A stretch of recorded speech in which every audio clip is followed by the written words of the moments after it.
ஆண்டவர் உங்களை பார்த்து சொல்லுகிறார், நான் உன்னை கட்டுவேன், நான் உன்னை உருவாக்கி உன்னை நிலைப்படுத்துவேன். உங்கள் வாழ்க்கை சீரமைக்கப்படும். நீங்கள் இழந்து போன உங்கள் நன்மைகளை பெற்றுக்கொள்வீர்கள். இழந்து போன உங்கள் குடும்ப வாழ்க்கை சரிவரும். மீண்டும் அது நிலைநிறுத்தப்படும்.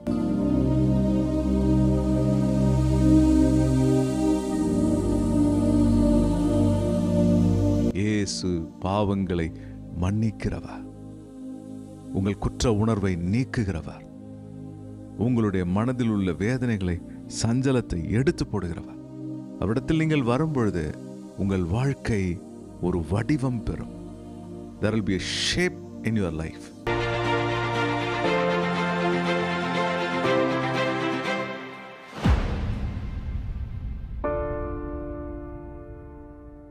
கர்த்தருக்குள் பிரியமானவர்களே, உங்கள் யாவரையும் ஆண்டவராகிய இயேசு கிறிஸ்துவின் நாமத்தில் இந்த செய்திக்கு உங்களை வாழ்த்தி நான் வரவேற்கிறேன். கர்த்தர் இரக்கமும் கிருபையும் உள்ள தேவனாக இருக்கிறார். அவர் நம் ஒவ்வொருவருடைய தனிப்பட்ட வாழ்க்கையிலும், நம்முடைய அன்றாட வாழ்க்கையிலும், சமுதாய வாழ்க்கையிலும் நாம் வெற்றியும் ஜெயமும் பெற வேண்டும் என்பதில் அக்கறையுடையவராக இருக்கிறார். அவர் உங்களை சிநேகித்து நேசிக்கிறார். அல்லேலூயா. அவருடைய கிருபை என்றும் உள்ளது. உங்கள் வாழ்க்கையை அவர் நிச்சயமாக வெற்றிகரமானதாக மாற்றுவார். அவருடைய நாமத்தை உங்கள் மூலம் மகிமைப்படுத்துவார். நான் உன் பெயரை பெருமைப்படுத்துவேன் என்று ஆபிரகாமுக்கு சொன்ன ஆசீர்வாதங்களை உங்கள் வாழ்க்கையில் பலிக்க பண்ணுவார். ஆமென். அல்லேலூயா. ஒருவேளை இந்த செய்தியை பார்த்து கொண்டிருக்கிற உங்கள் வாழ்க்கையில மிகுந்த நெருக்கங்கள், வருத்தங்கள், கலக்கங்கள், வியாகுலங்கள், மனதில் சோர்வுகள் நிறைந்து நீங்கள் இந்த செய்தியை பார்த்து கொண்டிருக்கலாம். ஆண்டவர் உங்களை பார்த்து சொல்லுகிறார், நான் உன்னை கட்டுவேன், நான் உன்னை உருவாக்கி உன்னை நிலைப்படுத்துவேன். உங்கள் வாழ்க்கை சீரமைக்கப்படும். நீங்கள் இழந்து போன உங்கள் நன்மைகளை பெற்றுக்கொள்வீர்கள். இழந்து போன உங்கள் குடும்ப வாழ்க்கை சரிவரும். மீண்டும் அது நிலைநிறுத்தப்படும் என்று ஆண்டவர் சொல்கிறார். Your lost blessings, your lost peace in your family life will come back to you. உங்களுக்குள் இழந்து போன உங்கள் குடும்பத்தின் ஆசீர்வாதங்கள், உங்கள் குடும்ப வாழ்க்கையின் நன்மைகளை நீங்கள் பெற்றுக்கொள்ளப் போகிறீங்க. அல்லேலூயா. ஆண்டவர் அப்படியே செய்ய போகிறார். ஆண்டவர் இந்த உலகத்தில் வந்தபொழுது தன்னுடைய வருகையை குறித்து இவ்வாறாக சொல்லுகிறார். அவர் தீர்க்க தரிசனத்தின் நிறைவேறுதலாக தன்னுடைய வாழ்க்கை இருந்ததை ஒரு முறை ஜெப ஆலயத்திற்கு சென்று வேதாகமத்தை வாசிக்கும் பொழுது அவர் இவ்வாறாக வாசித்தார். கர்த்தராகிய தேவனுடைய ஆவியானவர் என்மேல் இருக்கிறார். சிறுமைப்பட்டவர்களுக்கு சுவிசேஷத்தை அறிவிக்க கர்த்தர் என்னை அபிஷேகம் பண்ணினார். இருதயம் நொறுங்குண்டவர்களுக்கு காயம் கட்டுதலையும், சிறைப்பட்டவர்களுக்கு விடுதலையையும், கட்டுண்டவர்களுக்கு கட்டவிழ்த்தலையும் கூறவும், கர்த்தருடைய அனுக்கிரக வருஷத்தையும், துயரப்பட்ட அனைவருக்கும் ஆறுதல் செய்வதையும் சொல்வதற்கு தேவன் என்னை அனுப்பினார் என்று இயேசு ஒரு முறை இந்த ஏசாயாவின் தீர்க்க தரிசன வசனத்தை தேவ ஆலயத்திலே வாசித்து இது இன்று நிறைவேறிற்று என்று சொன்னார். ஆம் அன்பானவர்களே, அவர் இந்த உலகத்திற்கு வந்தது நம்பிக்கை கொடுப்பதற்கு, கட்டுகளை அவிழ்ப்பதற்கு, அவருடைய அனுக்கிரக வருஷத்தை சொல்லுவதற்கு.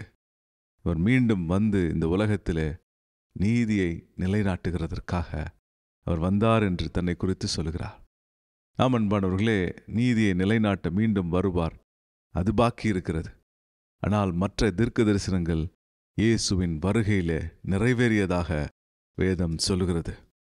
அன்பானவர்களே, இயேசு நம்முடைய காயங்களை கட்டி, நம்முடைய வாழ்க்கையில் சிறைப்பட்டவைகளை விடுதலையாக்கி நம்மை ஜெயம் பெறுவதற்காக அழைத்திருக்கிறார். உங்கள் சிறையிருப்புகள் மாறும் என்று ஆண்டவர் சொல்லுகிறார். உங்கள் சிறையிருப்புகள் மாறும் அன்பானவர்களே. உங்கள் வெட்கங்கள் மாறும். உங்கள் அவமானங்கள் நீங்கும். உங்களுடைய துக்கங்கள் மறைவதை நீங்கள் பார்ப்பீங்க.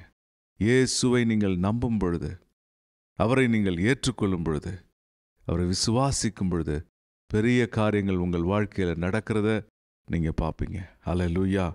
லூக்கா எழுதின சுவிசேஷம் 4ஆம் அதிகாரம் 18ஆம் வசனம் 19ஆம் வசனம் இவ்வாறாக சொல்லுகிறது.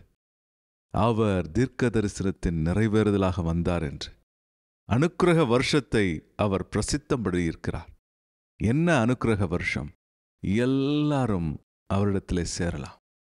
நீங்கள் சொல்லலாம், என் வாழ்க்கை உடைந்து போனதாக இருக்கிறது. நான் பாவத்தினால் குத்தப்பட்டவனாக என் வாழ்க்கையிலே நான் குற்ற மனப்பான்மையோடு வாழ்ந்து கொண்டிருக்கிறேன் என்று நீங்கள் சொல்லலாம். ஆண்டவர் சொல்லுகிறார், உங்களுக்கு விடுதலை கொடுக்கவே அவர் வந்தார். உங்கள் தனிமையை மாற்ற வந்தார். என் வாழ்க்கையில் எனக்கு ஒரு நோக்கமே இல்லை, நான் ஏதோ வாழ்ந்து கொண்டிருக்கிறேன் என்று சொல்லி விரக்தியோடு இருக்கிறதை நீங்கள் சொல்லலாம்.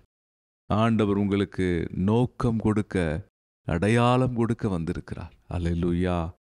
ஓ, யாரும் மதிக்காத உங்களை சமுதாயத்தில் மதிப்புமிக்க மனுஷனாக மாற்ற அவர் கிருபையை கொடுக்கிறார். அல்லேலூயா. ஒருமுறை இயேசுவை ஒரு பரிசேயர் தன்னுடைய வீட்டிற்கு விருந்துக்கு அழைத்தார். லூக்கா எழுதின சுவிசேஷம் 7ஆம் அதிகாரம் 36 50 வரை உள்ள வசனங்கள் அந்த சம்பவத்தை குறிக்கிறது. இயேசுவை அந்த பரிசேயர் தன்னுடைய வீட்டிற்கு போஜனம் பண்ணும்படி அழைத்தார். இயேசுவும் அங்கு சென்றிருந்தார். அப்பொழுது பாருங்கள், அந்த ஊரில் இருந்த பாவியாகிய ஒரு ஸ்திரீ அவர் பரிசேயன் வீட்டில் பந்தி இருக்கிறதை அறிந்து ஒரு பரணியில் பரிமள தைலம் கொண்டு வந்து அவருடைய பாதங்களின் அருகே பின்னாக நின்று அழுது கொண்டு அவருடைய பாதங்களை தன் கண்ணீரினால் நனைத்து தன் தலைமயிரினால் துடைத்து அவருடைய பாதங்களை முத்தம் செய்து பரிமள தைலத்தை பூசினார். இயேசு அந்த வீட்டிலே போஜனம் பண்ணும்படி அமர்ந்திருந்தார். அப்போது பாருங்கள், ஊரிலே ஒதுக்கப்பட்ட ஒரு பெண்மணி. எல்லாருக்கும் இந்த பெண் ஒரு பாவியான பெண் என்று தெரிந்திருந்தது. நிச்சயம் அவள் ஒரு வேசியாக, விபச்சார ஸ்திரியாக, ஒழுக்க கேடு உள்ள ஒரு பெண்மணியாக இருந்திருக்க வேண்டும்.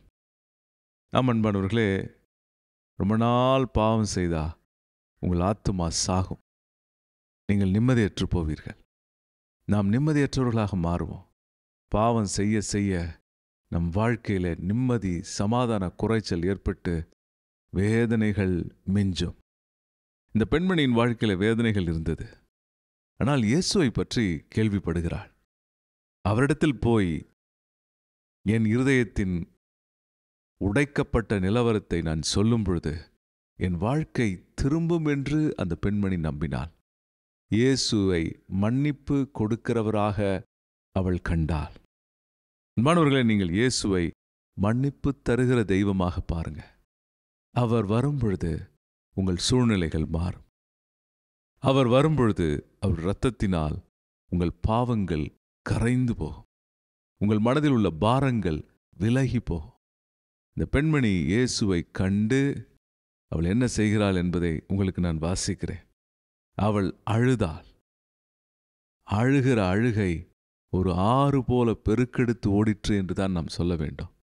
அந்த அழுகையின் கண்ணீர் இயேசுவின் பாதத்தை நனைத்தது. நனைத்த இடத்தை தன் தலை மயிரினால் துடைக்கிறாள். துடைத்து அதற்கு பிறகு அவள் அந்த பாதங்களை முத்தம் செய்கிறாள். முத்தம் செய்து விலை உயர்ந்த தைலத்தை அந்த பாதத்தின் மேல் அவள் பூசுகிறாள். அன்பானவர்களே, சாதாரணமாக இந்த காரியத்தை நாம் செய்துவிட முடியாது.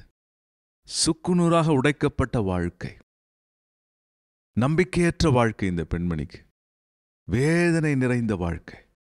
பாவத்தினால் ஏற்படுகிற குற்ற உணர்ச்சி அவள் உள்ளத்தை வாதித்தது. எப்படியாகிலும் விடுதலை அடைய வேண்டும் என்று சொல்லி இந்த பெண்மணி கதறி இருக்க வேண்டும். இன்றைக்கும் இந்த நிகழ்ச்சியை பார்க்கிற உங்கள் வாழ்க்கையில பாவ வேதனைகள் உங்கள் மனதை அழுத்தி கொண்டிருக்கலாம். இயேசுவிடம் வரும்படி உங்களிடத்தில் நான் விண்ணப்பம் செய்கிறேன்.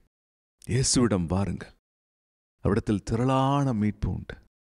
துன்மார்கருக்கு சமாதானம் இல்லை என்று வேதம் சொல்லுகிறது. நாம் பாவம் செய்யும் பொழுது நம் வாழ்க்கை நிம்மதியற்றதாய் மாறிவிடுகிறது. இந்த பெண்மணி கண்ணீரினால் பாதத்தை நனைத்து தலைமயிரினால் துடைக்கிறாள் என்றால் எவ்வளவு தூரம் அவள் உடைக்கப்பட்டிருக்க வேண்டும். கண்ணீர் கொட்டிக்கொண்டே இருக்கிறது. பாதத்தை நனைக்கிறது. பாருங்கள், உடைந்து போன இருதயம். ஆண்டவர் உடைந்ததை மீண்டும் வடிவம் கொடுத்து உருவாக்குகிறவர். அல்லேலூயா. இந்த பெண்மணியின் மிகுந்த அன்பை அவர் அங்கீகரிக்கிறார். அப்ப பாருங்க, அவங்க பந்தி இருக்கும்பொழுது அவரை அழைத்த பரிசேயனாகிய சீமோன் சொல்லுகிறான், இவர்தான் தீர்க்கதரிசி ஆயிற்று, இந்த பெண்மணி ஒரு விபச்சார பெண்மணி ஆயிற்று, இவள் ஒழுக்க கேடு உள்ளவளாச்சே, இவளை எப்படி அவர் தொட அனுமதிக்கிறார் என்று அவன் மனதிற்குள் சிந்திக்கிறான். இயேசு அப்பொழுது ஒரு ஓமையை அவனுக்கு சொல்லுகிறார். ஒருவனிடத்தில் 500 வெள்ளிக்காசு கடன்பட்ட ஒருவன் உண்டு, 50 வெள்ளிக்காசு கடன்பட்ட ஒருவன் உண்டு. அவர்களுக்கு செலுத்த நிர்வாகம் இல்லாத பொழுது அவர்கள் 2 பேரையும் மன்னித்து விடுகிறான். இந்த இருவரில் யார் அந்த எஜமான் மேல் மிகுந்த அன்பாக இருப்பார்கள் என்று இயேசு சீமோனை பார்த்து கேட்கிறார். பரிசேயனாகிய சீமோன் சொல்லுகிறான், யாருக்கு அதிகம் மன்னிக்கப்பட்டதோ அவர்கள் மிகுந்த அன்பாக இருப்பார்கள். 500 வெள்ளிக்காசு மன்னிக்கப்பட்டவனே மிகுந்த அன்பாக இருப்பான் என்று சொன்னார். இயேசு சொன்னார், நீ சரியாக நிதானித்தாய், இவள் மிகுந்த அன்பு கூர்ந்தாளே என்று சொல்லி அந்த பெண்மணியை குறித்து அவர் சாட்சி கொடுக்கிறார். அதோடு கூட அவர் சொல்லுகிறார், நீ என்னை கனத்திற்கு உரியவனாக மிகுந்த அன்போடு என்னை நடத்தவில்லை. நான் உள்ளே வந்தேன், நீ என் கால்களுக்கு கழுவ தண்ணீர் தரவில்லை. நான் உள்ளே வந்தபொழுது நீ என்னை முத்தம் செய்யவில்லை, என் தலையில் எண்ணெய் பூசவில்லை என்று சொல்லி இயேசு வரிசையாக காரணங்களை சொல்லி பரிசேயனை பார்த்து சொல்லுகிறார், நீ என்னை சரியாவே கண்டுக்கல, என்னை சரியாவே ரிசீவ் பண்ணலன்னு சொல்கிறார். இன்றைக்கு அன்பானவர்களே, ஒருவேளை நீங்கள் உங்கள் வாழ்க்கையில் அனுதினமும் அவரை சரியாக ரிசீவ் பண்ணலனா அவரை கனத்திற்குரியவராக பாருங்க. ஆமென். இந்த பெண்மணியை பார்த்து இயேசு சொல்லுகிறார், இவள் செய்த அநேக பாவங்கள் மன்னிக்கப்பட்டது, இவள் மிகவும் அன்பு கூர்ந்தாளே, எவனுக்கு கொஞ்சம் மன்னிக்கப்படுகிறதோ அவன் கொஞ்சமாய் அன்பு கூர்வான் என்று சொல்லி அவளை நோக்கி உன் பாவங்கள் மன்னிக்கப்பட்டது என்றார். இயேசு பாவங்களை மன்னிக்கிறவர், உங்கள் குற்ற உணர்வை நீக்குகிறவர், உங்களுடைய மனதில் உள்ள வேதனைகளை சஞ்சலத்தை எடுத்து போடுகிறவர். அவரிடத்தில் நீங்கள் வரும்பொழுது உங்கள் வாழ்க்கை ஒரு வடிவம் பெறும். There will be a shape in your life. உங்கள் வாழ்க்கையில் ஒரு நோக்கம் உண்டாகும். பாருங்கள், அவள் திருப்தி அடைந்தவளாக சென்றாள். எது அவள் வாழ்க்கையில் திருப்தியை கொடுத்ததென்றால், இயேசு எனக்கு உதவி செய்வார் என்று அவள் வைத்த விசுவாசம். இயேசு சொல்லுகிறாள், உன் விசுவாசம் உன்னை ரட்சித்தது, சமாதானத்தோட போ. ஆண்டவரிடத்தில் வரும்பொழுது நமக்கு சமாதானம் உண்டு. ஆம் அன்பானவர்களே, இயேசு இந்த உலகத்திற்கு ஏன் வந்தார் என்றால் சமாதானத்தை கொடுப்பதற்காக, கட்டவிழ்த்தலை கொடுப்பதற்காக, நிம்மதியை கொடுப்பதற்காக. உங்களுக்கு நிம்மதி உண்டு, உங்கள் வாழ்க்கையில் உள்ள கட்டுகள் அறுக்கப்படும். நீங்கள் இயேசுவிடத்தில் வரும்பொழுது இந்த பெண்மணியைப் போல உங்களை தாழ்த்தி உடைந்த உங்கள் உள்ளத்தை அவருக்கு முன்பாய் அர்ப்பணிக்கும் பொழுது உங்கள் வாழ்க்கை வளம் பெறும். அல்லேலூயா. உங்கள் வாழ்க்கை வளம் பெறும், உங்கள் வாழ்க்கை நிம்மதி அடையும். உங்கள் வாழ்க்கையில் உள்ள எல்லா போராட்டங்கள், குழப்பங்கள் மாறும். உங்களுக்கு விரோதமான பரியாச பேச்சுகள் அடங்கும். அல்லேலூயா. கர்த்தர் அப்படியே செய்வா. கவலைப்படாதீங்க. என்னை யார் ஏற்றுக்கொள்வார்? என்னை யார் அங்கீகரிப்பார்கள்? எனக்கு யார் ஒரு ஸ்தானத்தை கொடுப்பார்கள் என்று சொல்லாதீங்க. யார் உங்களை புறக்கணித்தாலும் இயேசு உங்களை சிநேகித்து அவருடைய அனுக்கிரக காலத்தை உங்களுக்கு சொல்லுகிறார். என்னிடம் வா மகளே, என்னிடத்தில் மிகுந்த அன்பு உண்டு, உன் இருதயத்தை எனக்கு தா என்று சொல்லுகிறார். ஓ, உங்கள் இருதயத்தை அவருக்கு கொடுங்கள், உங்கள் மனதை கொடுங்க, அவரிடத்திலே மாத்திரம் கொடுங்க. இன்றைக்கு அநேகர் தங்களுடைய பாய் ஃப்ரெண்ட்டை, கேர்ள் ஃப்ரெண்ட்டை தங்களுடைய இருதயத்தை கொடுக்கிறார்கள். சுக்குநூறாக உடைக்கப்படுகிறது. அநேக இப்படிப்பட்ட உறவுகள் பிரயோஜனமற்றதும் வாழ்க்கையை உடைக்கிறதுமாயிருக்கிறது. அன்பானவர்கள், இப்படிப்பட்ட சீர்கேடிலிருந்து உங்களை விடுவித்துக் கொள்ளுங்கள். ஒருவேளை நீங்கள் உடைக்கப்பட்டிருந்தால் இயேசுவிடத்தில் வாருங்கள். அவர் உங்களுக்கு நோக்கம் கொடுக்கிறார், அவர் உங்களுக்கு வடிவம் கொடுக்கிறார், அவர் உங்களுக்கு வாழ்க்கை கொடுக்கிறார். நீங்கள் சிறந்திருக்கும்படி உங்களை செய்ய போகிறார். அல்லேலூயா. கர்த்தர் அப்படியே செய்ய போகிறார். இந்த பெண்மணியைப் போல கர்த்தருடைய கட்டவிழ்த்தலையும் அவருடைய அனுக்கிரக வருஷத்தையும் அவர் செய்கிற நன்மையையும் பெற்றுக்கொண்டு செழித்து வாழும்படி தேவன் உங்களை அழைக்கிறார். நாம் ஜெபிப்போம். ஆண்டவரே, இந்த நாளிலே எங்கள் வாழ்க்கையில நீர் கொடுத்த விலையேற பெற்ற உம்முடைய ரட்சிப்பிற்காக, உம்முடைய அன்பிற்காக, கிருபைக்காய் ஸ்தோத்திரம். எங்களை ஆசீர்வதியும். ஒவ்வொருவரையும், இந்த நிகழ்ச்சியை பார்க்கிற ஒவ்வொருவரையும் ஆசீர்வதியும். யார் யாரெல்லாம் மனதிலே வேதனைகளோடு, கலக்கங்களோடு, குழப்பங்களோடு இந்த வீடியோவை பார்க்கிறார்களோ ஒவ்வொருவருக்கும் நம்பிக்கை கொடும். ஒவ்வொருவருக்கும் நம்பிக்கையை கொடும். ஒவ்வொருவர் வாழ்க்கையில் பாவ இருள் விலகி போகட்டும். இந்த பெண்மணி எப்படி உம்மிடத்தில் வந்து தன்னை தாழ்த்தினாலோ, விசுவாசத்தால் சமாதானத்தை பெற்றுக்கொண்டாலோ, அதே போல ஒவ்வொருவரும் பெற்றுக்கொள்ள உதவி செய். உம்முடைய சமாதானம் வரட்டும். ஒவ்வொருவரும் உம்முடைய சமாதானத்தை பெற்றுக்கொள்ள உதவி செய்யும். ஒரு புது நம்பிக்கை பிறக்கட்டும் ஆண்டவரே. ஒவ்வொருவர் வாழ்க்கையிலும் ஒரு புது நம்பிக்கை பிறப்பதாக நீர் அப்படி செய்வதற்காக கொடான கோடி நன்றி. இயேசுவின் நாமத்தில் ஜெபிக்கிறேன் பிதாவே, ஆமென். உங்கள் வாழ்க்கையிலே ஆண்டவருடைய சமாதானம் இறங்கி இருக்கிறது. அவருடைய கிருபை உண்டாயிருக்கிறது. உங்கள் சமாதானத்தை, சந்தோஷத்தை பெற்று நீங்கள் அனுபவிங்க. இப்படிப்பட்ட ஒரு பெண்மணிக்கு அவர் இரக்கம் செய்திருப்பார் என்றால் உங்களுக்கும் எனக்கும் செய்வது மிகுந்த நிச்சயம். அல்லேலூயா. கர்த்தர் உங்களை ஆசீர்வதித்து அணைத்துக் கொள்வாராக. ஆமென். இந்த செய்தியை உங்களுக்கு தெரிந்தவர்கள், உங்கள் நண்பர்களுக்கு பகிர்ந்து கொள்ளுங்கள். இது கண்டிப்பாக உங்களுக்கு பிரயோஜனமாக இருந்திருக்கும் என்று நம்புகிறோம். நாம் எல்லாரும் சேர்ந்து ஆண்டவருடைய அன்பையும் அவருடைய ராஜ்யத்தையும் பலருக்கு சொல்லுவோம், கர்த்தர் வருகிற வரைக்கும். ஆமென். மாராநாதா. God bless you. Amen.